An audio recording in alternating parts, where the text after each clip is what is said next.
जी नमस्कार, आप देख रहे हैं चाणक्य न्यूज और मैं हूं राजेश वर्मा। आज हमारे साथ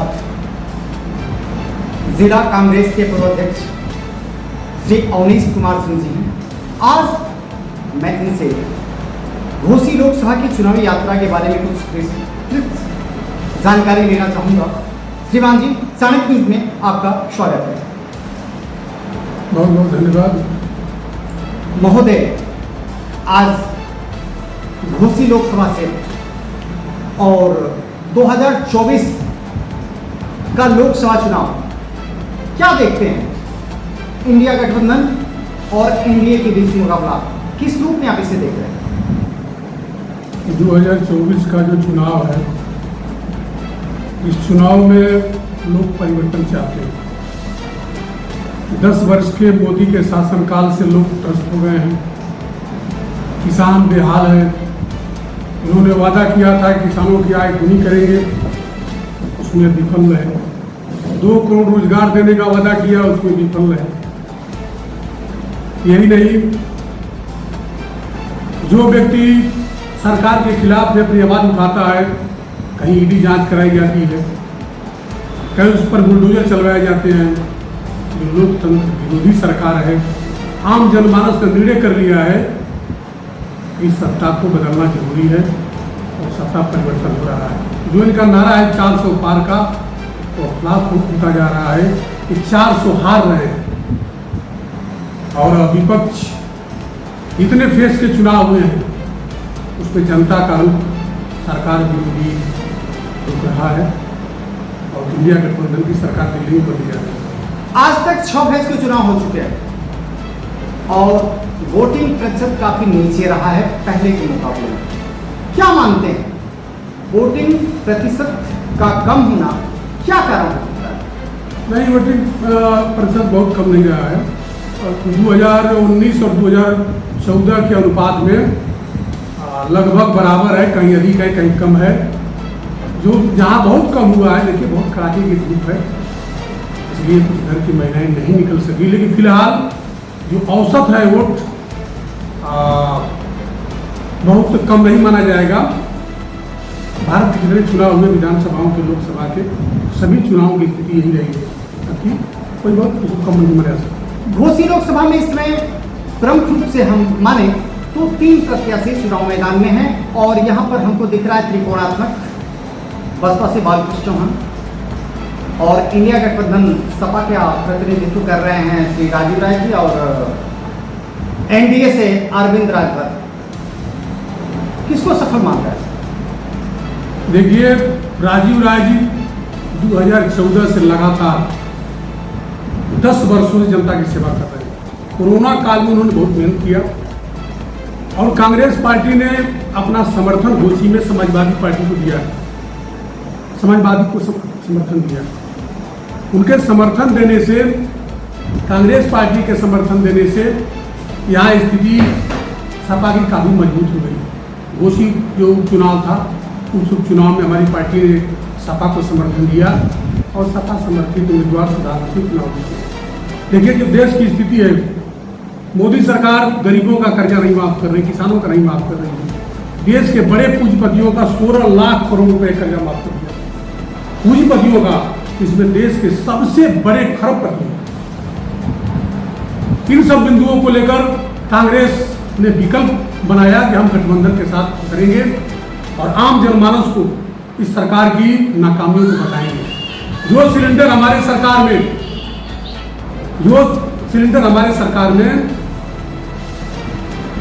400 रुपये, 450 रुपये का मिलता था, अब 1000 का मिल रहा है। और ये फ्री में सिलेंडर बांट दिए और जिस तरह गैस का मूल्य बढ़ाए, आम जनमानस काफी परेशान कर रखा है। महंगाई से जनमानस परेशान है और इधर युवाओं की हालत काफी दयनीय दिख रही है। क्या मानते हैं, युवा किसी भी चुनाव की दशा और दिशा बदल सकते हैं? आज हमारे उत्तर प्रदेश में 7.5 करोड़ ऐसे युवा हैं जो बेरोजगारी का दंश झेल रहे हैं।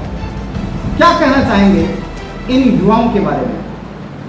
ये युवा निराश हैं, हताश हैं। प्रदेश में जितनी परीक्षाएं हुई, सबके पेपर लीक। बताइए, बहुत बच्चों के उम्र खत्म हो गई। कोरोना काल में इन्होंने कोई नौकरी नहीं दिया। एक समय सीमा है नौकरी की, युवाओं में इतनी निराशा है, हताशा है। जहाँ जब युवा निराश होता है वहाँ निश्चित रूप से परिवर्तन होता है। युवाओं ने मन बना दिया है कि हम सत्ता बदलेंगे और जो अगली सत्ता आएगी उसी में नौकरी मिलेगी, उसी में जो हम परीक्षा देंगे पारदर्शी तरीके से परीक्षा होगी। यह युवाओं ने अपना फैसला कर दिया है। आपको क्या लगता है, भाजपा 400 पार का नारा दे रही है, एनडीए गठबंधन की स्थिति क्या हो सकती है इस लोकसभा चुनाव में? तो मैंने बताया है कि 400 हार रहे हैं, 400 पार नहीं 400 हार इनकी निश्चित है। और इसमें इंडिया गठबंधन की सरकार दिल्ली में बन रही है। राहुल गांधी देश के प्रधानमंत्री बनेंगे, एक नया परिवर्तन होगा, एक नई सुशासन व्यवस्था बनेगी और मोदी की अहंकारी सरकार का समूल नष्ट हो जाएगा। घोसी लोकसभा पूर्वांचल की हॉट सीटों में से एक है। ये बुनकर बाहुल्य क्षेत्र है, तमसा और घाघरा नदी के तट पर बसा है, गरीबों का एक परिक्षेत्र रहा है। यहाँ पर कल्पनाथ राय के बाद विकास करने वाला आज तक कोई मिला नहीं। आपके दृष्टिकोण से इन तीनों प्रत्याशियों में विकास की एक बार फिर नई गंगा बहाने वाला कौन हो सकता है? उसमें राजीव राय दिख रहे हैं, क्योंकि बालकृष्ण चौहान जो बहुजन समाज पार्टी चुनाव लड़ रहे हैं वो एक बार सांसद रह चुके हैं, उन्होंने कुछ नहीं किया। जो ये दूसरे उम्मीदवार हैं जो छड़ी के चुनाव से लड़ रहे हैं, उनके पिता भी यहाँ बगल के विधानसभा से 2-2 बार विधायक हैं, मंत्री भी हैं, उनका कोई निर्माण विकास नहीं हुआ, कोई काम नहीं किए। जनता इन दोनों को समझ चुकी है। राजीव राय नए उम्मीदवार हैं और कांग्रेस के समर्थन से हैं। कांग्रेस ने इस शर्त पर समर्थन किया है, निर्माण विकास की गति आप आगे बढ़ाएंगे। मुझे पूरा विश्वास है कि राजीव राय जीतने के बाद कल्पनाथ राय के अधूरे सपने राजीव राय जी पूरा करेंगे। घोसी लोकसभा की मतदाताओं से आप क्या अपील करना चाहेंगे? हम मतदाताओं से ही अपील करेंगे कि घोसी की मतदाता फिर कल्पनाथ राय जैसे जनप्रतिनिधि यहाँ चुने और वह राजीव राय में लग रहा है कि वो इसे खरीद करेंगे और घोसी का निर्माण विकास फिर शुरू हो।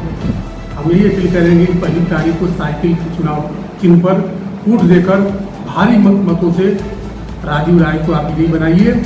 और जो जात के आधार पर गाली देने वाले हैं, जात सूचक शब्दों का प्रयोग कर रहे हैं, जो जात के आधार पर राजनीति कर रहे हैं, उनको जवाब दीजिए। कोई चंदौली से आकर, कोई कहीं से आकर यहाँ राजनीति कर रहा है, उनको अपने अपने जिले में भेजने के लिए विवश कर दीजिए कि फिर यहाँ राजनीति करने को न आए, अपने क्षेत्र को छोड़। पूर्वांचल की राजनीति जातीय गणना पर आधारित है। इसको देखते हुए आप किस रूप से राजीव राय को प्रतिनिधित्व मिलने की संभावना आपको दिख रही है? इस अर्थ मिल रही है कि यहाँ पर देखिए, अनुसूचित के बाद सबसे सर्वाधिक बाहुल्य मुस्लिम बिरादरी का है। उसके बाद जो समाजवादी पार्टी का परंपरागत वोट है और अन्य दलों के लोग भी, हर वर्ग के लोग बदलाव चाहते हैं और सोच रहे हैं कि भारतीय जनता पार्टी के उम्मीदवार, समर्थित उम्मीदवार जो इससे समाजवादी पार्टी, भारतीय समाज पार्टी से लड़ रहे हैं अरविंद राजभर जी, उनको हराने के लिए कौन विकल्प बन सकता है? उसका विकल्प सिर्फ समाजवादी पार्टी राजीव राय हैं, जो इंडिया गठबंधन के उम्मीदवार हैं। इसलिए जनता देख रही है कि यही विकल्प है, इन्हीं को हम चुनेंगे, तभी जो है भारतीय जनता पार्टी को हरा सकेंगे और निर्माण विकास की गति आगे बढ़ा सकेंगे। भारतीय राजनीति में असंसदीय शब्दों का प्रयोग अब बहुत आम सी बात हो गई है। राजनीति के लिए असंसदीय शब्दों का प्रयोग कितना खतरनाक हो सकता है, इसके बारे में आप क्या कहेंगे? यह बहुत खतरनाक है। लोकतंत्र में, स्वस्थ लोकतंत्र में संसदीय भाषा का प्रयोग होना चाहिए।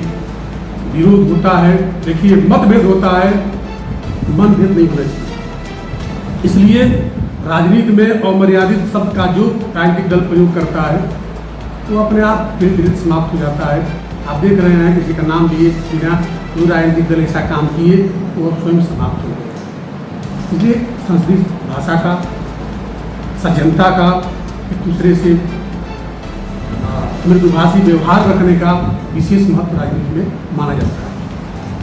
अंत में मैं आपसे एक प्रश्न करूंगा, घोसी लोकसभा के लिए आप क्या संदेश देना चाहेंगे? घोसी लोकसभा के लिए वही संदेश है कि हम मतदाताओं से अपील कर रहे हैं 1 तारीख को भारतीय जनता पार्टी के समर्थित उम्मीदवार को हराने के लिए जो छड़ी निशान पर चुनाव लड़ रहे हैं उनको पूरी तरह हराने के लिए एकमात्र उम्मीदवार इंडिया गठबंधन से राजीव राय जी हैं। उन्हें आप वोट दीजिए, उनको भारी मत से विजयी बनाइए। आपके पास समय काफी कम था, प्रश्न मेरे कुछ और ज्यादा थे, लेकिन आपके पास समय अभाव है, इसलिए मैं आपको चाणक्य न्यूज परिवार को समय देने के लिए धन्यवाद ज्ञापित करता हूँ। बहुत बहुत धन्यवाद। बहुत